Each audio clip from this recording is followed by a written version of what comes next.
சென்டர்ல ஆள்றவங்கன்னு சொல்றோம். சென்டர்ல யார் ஆள்றா? காங்கிரஸா?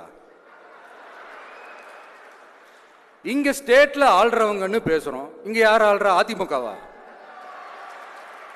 அப்புறம் என்ன பேரை சொல்லணும் பேரை சொல்லணும் புரியலையே. நீங்க தானே கேட்டீங்க, வச்சுக்கோங்க.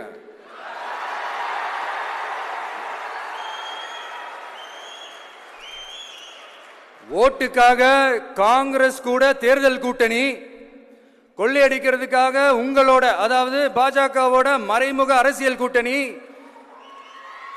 இப்படி உங்க பேரை சொல்லியே மக்களை ஏமாத்துறதும், உங்க பேரை சொல்லியே மக்களை பயமுறுத்துறதும், இப்படி இந்த கரப்ஷன் கபடதாரிகளுக்கு மறைமுகமாக உதவும் உங்க அரசுக்கு ஏஞ்சி தமிழ்நாடு தமிழர்கள்னாலே அலர்ஜி.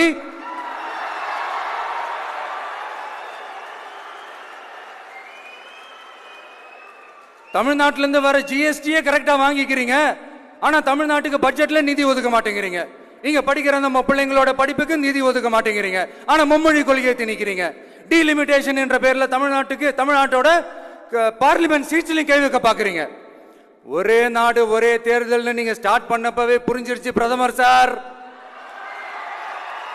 உங்க பிளான் என்னன்னு, எங்கெல்லாம் எப்படியெல்லாம் எந்த திசைகள் எல்லாம் இந்த நாட்டை கொண்டு போலாம்னு. சார் உங்ககிட்ட நாங்க சொல்லிக்கிறதெல்லாம், தமிழ்நாட்டை கொஞ்சம் கேர்ஃபுல்லா ஹேண்டில் பண்ணுங்க சார்.